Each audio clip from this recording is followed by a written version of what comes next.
Hello everybody, I hope you're all doing well today. I suppose we'll start with those wall sconces that I was cleaning up last time. Here's one of them, and the second, and the third one. I think these turned out pretty good. The polish shined them up really nice. You can see the camera and the reflection there. It's almost like a mirror pretty much. On the bottom of all of them, I decided to put these GE ceramic 25 watt yellows. I have a whole bunch of them. I think they look pretty good. I was gonna put like some spot bulbs, but they just didn't look right. And of course we have the colored bulbs in the top. Got the red one over there, a blue in the middle, and a green.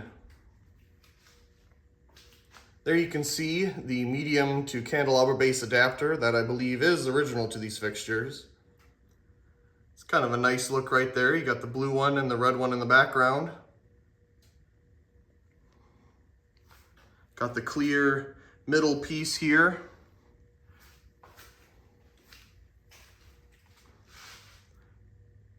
Wonderful.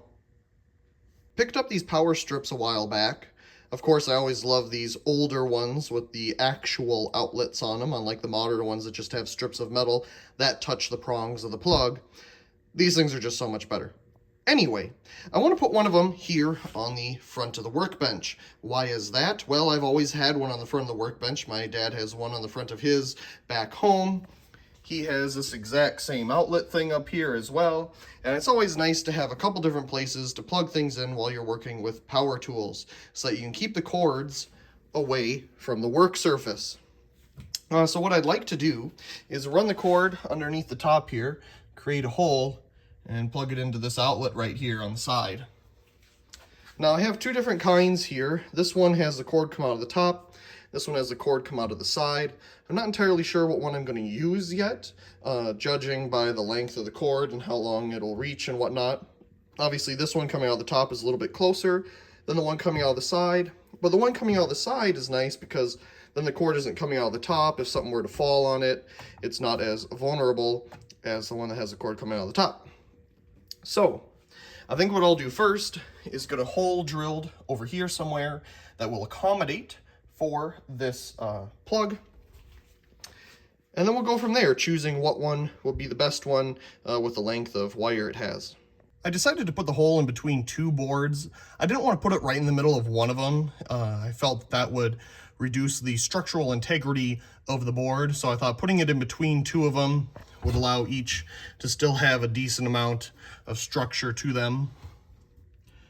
You can see down in there, just big enough to get a cord through here. You can see it underneath. And this one is long enough. So this is the one that I'd like to use. It doesn't have any mounting on it, but I'll just make some holes here on the ends and we'll be good to go. There we go. Got power on the front of the workbench. Got it all tacked up.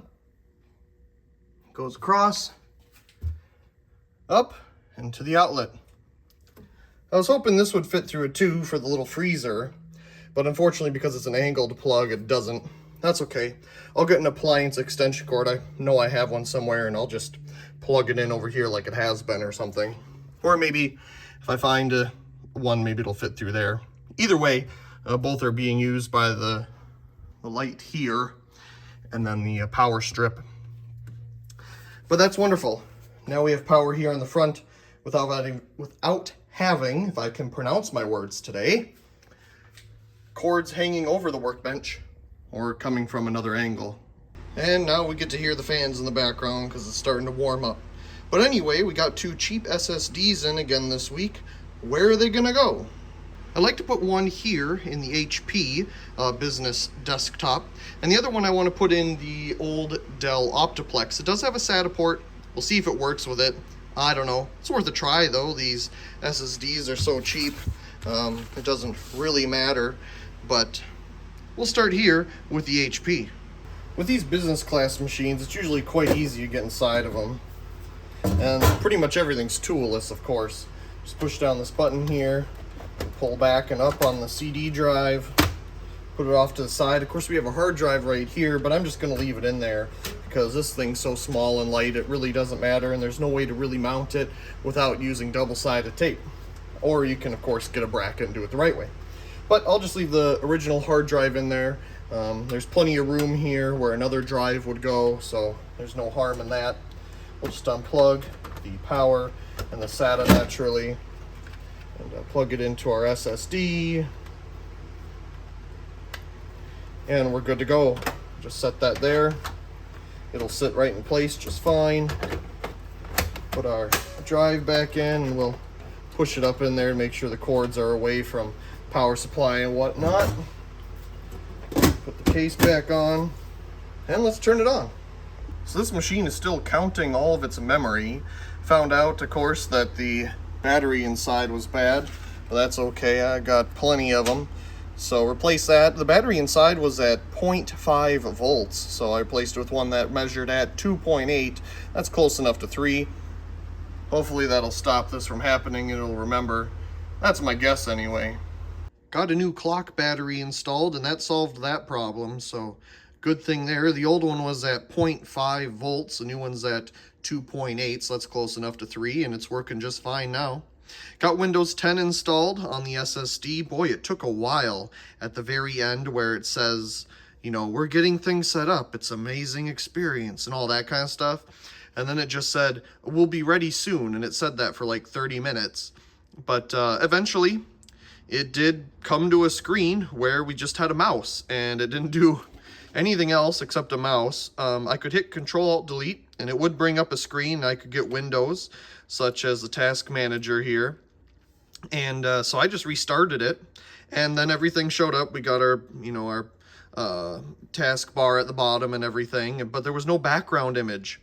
I don't know why that was. Went to the background images, and sure enough, it was there. Set it, and it's fine. I think the main issue is something with the graphics, but I was able to get the correct graphics driver installed, so we're all good there. And it works really well. I tried YouTube on it, and it does play that just fine still to this day. Obviously, this is an older version of Windows 10. I think it was one of the very first versions when it first came out back in 2015, 2016 about is when I downloaded what I put on these DVDs here. So I have the download assistant updating the machine right now to get it to the newest version. That's just an easier way than doing check for updates. Just download this little assistant and that'll work fine. Anyway, everything else I've done with it is actually pretty good, probably because it's a fresh install. So we'll see. It'll update and we'll give it another try. Picked up these lovely Foxies at Goodwill last night. They're for outdoor decoration, so that's where they'll go. Since this machine is doing its updates, we'll change our focus over to the Dell machine. So we have another cheap SSD, obviously. I got a couple different SATA cables here. This one has an angle connector on it. Some are longer than others. Some are really short. And some double-sided tape. So let's see where we can put this thing. I think the first thing I'll do, though, is give the case a little bit of a clean. I never really got around to doing that before we start finding a place to put the SSD. I believe right under here, I believe that's a SATA plug, believe it or not. Does it even say on the board there? Well, sure enough it does. SATA cable's all plugged in. Decided to use a longer one here so that it can be mounted up here.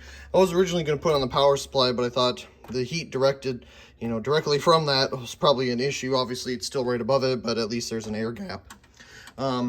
Double-sided taped it to the housing here.